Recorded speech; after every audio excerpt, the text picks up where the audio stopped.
Hey everyone, this is Dan. And, recently I was on a podcast and the host asked me an interesting question, but it's a question I hear all the time.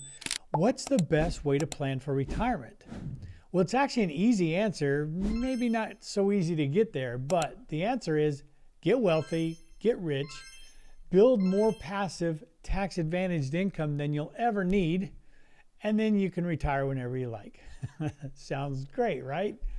But how do you do that? Well, the problem is most people think about retirement completely backwards. What they'll do is they'll pick a date, maybe it's an age, and then they try to figure out the absolute smallest amount of income that they need to have just to survive. And to me, I just don't like that. That to me is scarcity planning. So how about this instead? Let's build your assets. Let's generate more income, build that wealth, if you will. And then when your investment income exceeds your current income, well, guess what?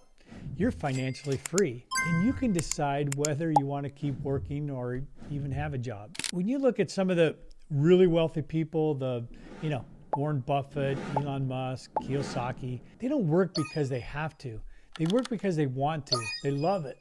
They enjoy it. They have the option. And you don't need billions to think that way. You just need income that exceeds your lifestyle. So that to me is what the goal should be. So a few weeks ago, I was listening to these two financial commentators answering kind of the similar question. And one of the first things they did was talk about mortgages in retirement. What was their advice?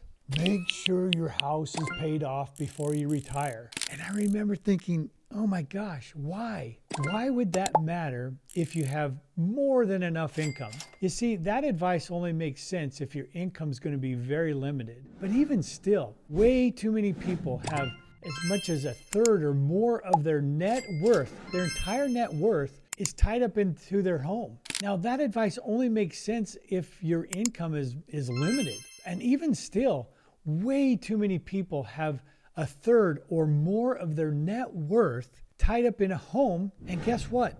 The home does not produce income. But it's the same old financial planner mindset that's been going on for years. Reduce expenses, shrink your lifestyle, live on rice and beans, do it the Ramsey way, and then hope your money lasts as long as you do. Well, gosh, forget that. The truth is, you shouldn't mind having a mortgage. Why? Because as long as your income dwarfs your mortgage payments, then great. I actually like keeping my equity outside of the sticks and bricks, producing income rather than sitting idly in the sticks, in the bricks, doing nothing for me. And I hear advisors say this all the time. You're going to be fine if you can figure out a way to live on 70 or 80% of your current income. Well, to me, that's a pay cut. That's terrible advice. How about we aim for 200 or 300% more than your current income? That, to me, is kind of retirement lifestyle I want to have. Then when you've done that, you can decide how much you want to work, if you want to work at all. A home that is paid off is dead equity. I get the idea that it might feel good and there might be some peace of mind there. But how much income? Zero, right? They're an expense. They're a cost. If you have $300,000, $500,000, $800,000 sitting in a paid off home, again, what could that be producing for you in income outside of the home? Because inside of the home, it's a big old goose egg. Now, if we compare that to someone who has let's say they have a $5,000 a month mortgage payment, but they're making $40,000 a month on their passive income. Well, who's more free? The guy who doesn't have a mortgage but has limited income, or the guy who's got the income and has a mortgage? So reducing expenses actually has a ceiling. Eventually, the best you can do is reduce your expenses to zero. But the income, that's the opposite side. There is no ceiling, and that's where you should focus. That's where we focus. This is where Ysurance fundamentally changes the retirement conversation. This is why we built Ysurance. Instead of hoping markets cooperate, Ysurance is designed to create monthly cash flow while simultaneously building long-term wealth with some tax advantages. It's kind of the trifecta. So what we do is we use a properly structured life insurance as the foundation. This is the capital that's safely stored, This is accessible. This is where we get some leverage, if you will. Then the capital inside the policy can be paired to cash flowing assets. It's designed to produce monthly income and then take advantage of the long-term appreciation of Bitcoin.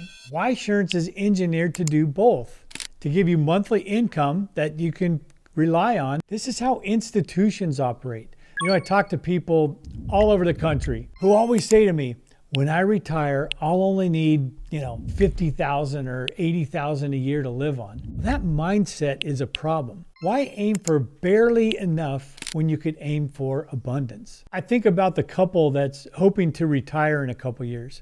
They had money, but almost none of it produced income. And a bunch of it was sitting idle in, again, the sticks and the bricks. So instead of designing income, they were trying to shrink their lifestyle and spend less. Who would choose that on purpose? See, the sad truth is many people never shown a better model. Now, the alternative that most people their age are offered comes from traditional financial planning. Be cautious. You'll likely be told that you can only live on 4% of your assets. In other words, $1 million in assets gives you $40,000 a year in income. And my suspicion is that doesn't even come close to compensating for the income that you're earning now. Then what you got to do is pray that the market cooperates. Make sure that you don't have massive losses in those first years. That's called sequence of return risk. So there really is a better strategy. First off, build income producing assets early. Then use leverage safely and wisely. Use tax efficient structures whenever you can. And then create income streams that you can't outlive. So when someone asks me how to plan for retirement, I don't say pick an age and figure out the least amount that you can squeak by on. I say, well, let's get after it. Let's build your wealth. Let's generate the income. Let's reduce some taxation so you have more to invest. Let's build that freedom, if you will. Don't retire on fixed income. Get yourself wealthy. And that is a way to a financially free lifestyle in retirement. Okay, that's a little bit of a soapbox moment, wasn't it? But this stuff really matters. If you want to change your direction or improve what you're already doing, then we should have a conversation. So just schedule a strategy session on the link below. Grab a slot on my calendar because the sooner we talk, the better. And if you have any questions, don't hesitate to send them to dan@yields.net. That's yields with a Z.net.